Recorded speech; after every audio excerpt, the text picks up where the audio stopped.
It is week 10 of the Texas high school football season. It is actually, I put this out on Twitter yesterday. This is the biggest week of the Texas high school football season left. Next week, there are fewer games than this week. And then after that, the playoffs. And then obviously each week, there's fewer teams playing each week. So really soak this in. There's 670 games scattered across the state. That is the most that we will have until August 2025. So really cherish it, folks. But of those 670, I decided to pick one out of every 67 for my top 10 Texas high school football games of the week. We will start at number 10, San Antonio J and San Antonio Southwest. And perhaps you're thinking, what? Why would we do that? Well, allow me to tell you, Ashley Pickle. Okay. This is one of two matchups of unbeatens in UIL Texas high school football this week. Only two. This is for the district championship fundamentally down there in San Antonio in District 14-5A Division 1. And for John Jay, they are off to an absolutely fabulous start, undefeated, and a lot of it, I think, is because of the hard-charging running of Nicholas Rios and what has been a very, very sturdy defense. They have given up just 56 points all season, one of the very best defenses in Texas high school football, taking on a San Antonio Southwest squad that has also been fantastic. They've given up fewer than 10 points per game to start the year. Their defense has been excellent, and furthermore, they're getting some big-time playmakers getting going, including their quarterback, AJ Franco.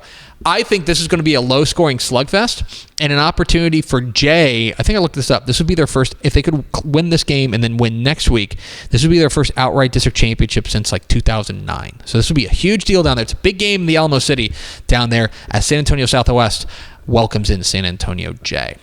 Number 9. Brownwood and Stevenville. One of the great rivalries in Texas high school football is renewed, and two programs that are kind of in different places right now, and both of them need a win kind of, I think, for different reasons. There's a battle of 377, but Brownwood's up and down year with a young team has made it a little bit kind of interesting in this one. I think that their quarterback, Judson Colson, has started to grow up in the role as well, but he's going up against a Stevenville team that looks complete. Their one loss on the year is to a team from, I want to say, Louisiana. And it's a good team from Louisiana, I think it is. But they are, quarterback Ryan Gafford's been fantastic. Tristan Gentry on Sarah Wilkerson, they've got weapons.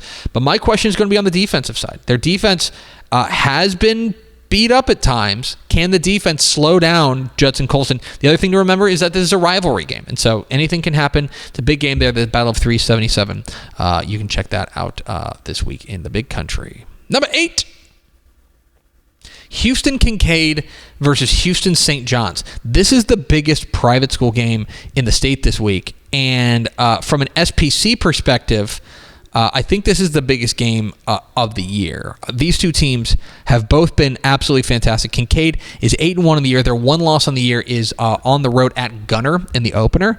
But since then, they have been rolling, especially on the defensive side. I've been very impressed with what they've done defensively. Going up against the St. John's team that is looking to knock off their rival, and they do so with big-time offense. This is offense that's averaging more than 44 points per game.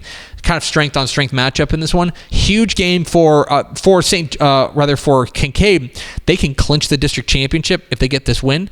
And for St. John's, they can kind of create a lot of chaos there between them, Bel Air Episcopal, and Kincaid if they can get that win. So it's a huge private school game. The private school game of the week, Kincaid and St. John's.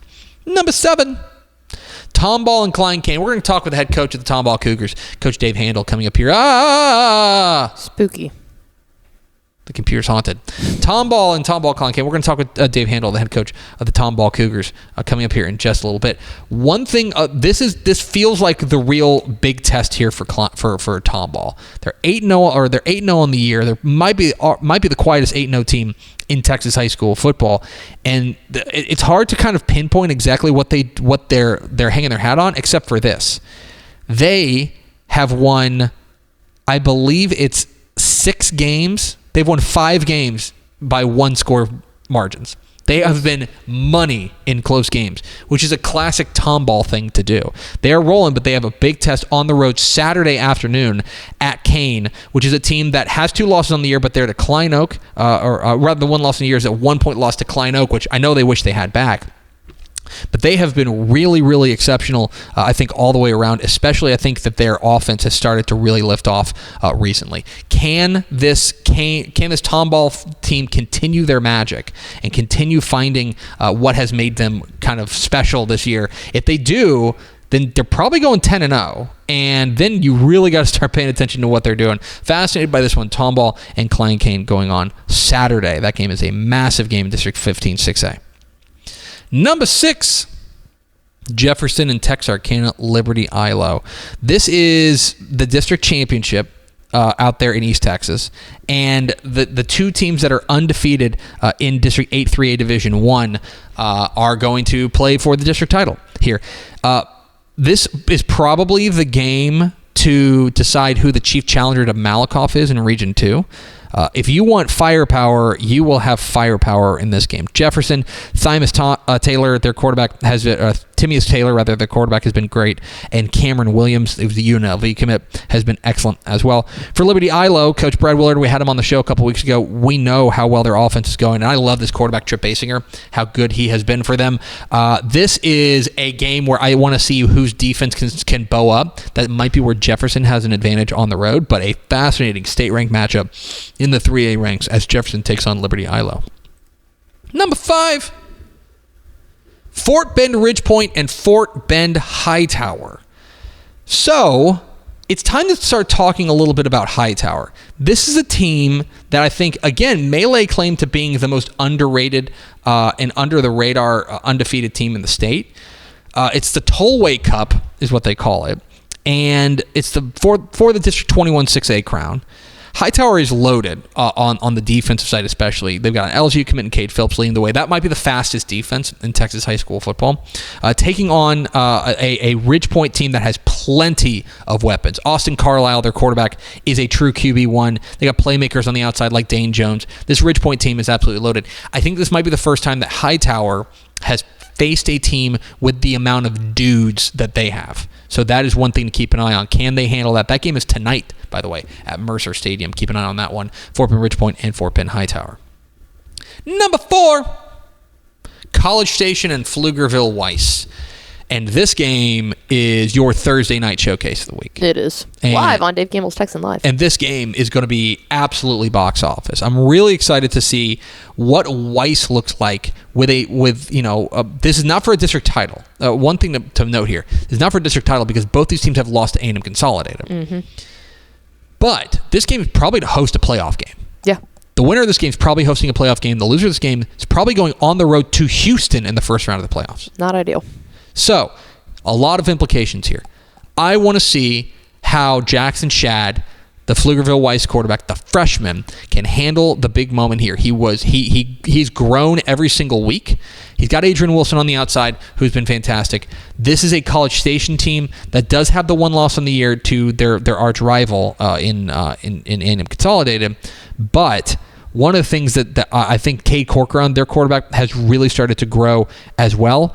The other thing to keep in mind in this one is that this is the season finale for College Station. They've played 10 games in 10 weeks. Does that have an impact on this one? Now, they can be well rested and waiting to host a playoff game if they get a win on this one.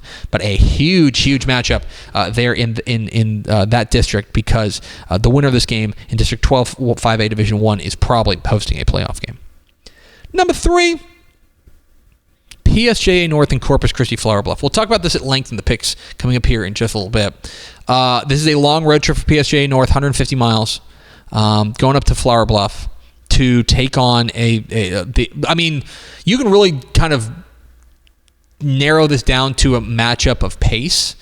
Flower Bluff wants to get out and run. Their offense has been absolutely lights out. Quarterback Jaden Pelucio, the playmakers they've been fantastic. Going up against a PSJA North team that wants to run the ball with Ethan Guerra and play lights out defense at the number 3 scoring defense in 5A Division 1. Can PSJA North drag Flower Bluff into the deep water? That's the question in this one.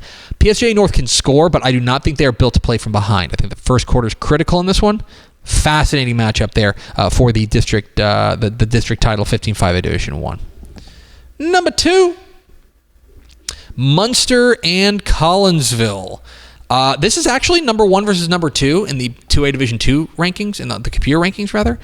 And I love the quarterback matchup here. Case and Carney for Munster up against the sophomore Jackson Jenkins at Collinsville.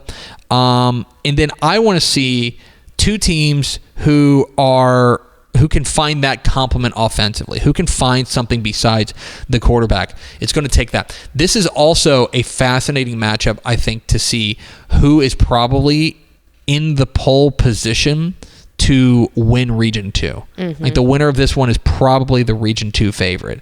And we'll go a long way towards deciding what the playoffs look like. Huge game here, state-ranked matchup, Munster and Collinsville. Which leaves number 1, Brock at Graham. Top 5 matchup in 4A Division 2. It is judgment day for Brock. Mm-hmm. It is final exam time for Brock as a 4A program. They're 8-0. They've looked fantastic. They have a quarterback in Brody Woods and a running back in Cody Farmer who have been great. Now, their big test is a 4A program, going on the road to a 7-1 Graham team with a stud quarterback in Ty Thompson. This is also a defensive just slugfest. This is the number one versus number 2 scoring defense in 4A Division 2. Graham's got the number 1 scoring defense. Brock is the number 2 scoring defense. I think this is a low-scoring, extremely close ball game up there in North Texas. It's the game of the week, in my opinion. Brock at Graham is my number 1 Texas high school ball game of the week. What do you think? Let me know in the comments. We'll answer some of your questions coming in for the back half of the show, but those are my top 10 Texas high school ball games of the week.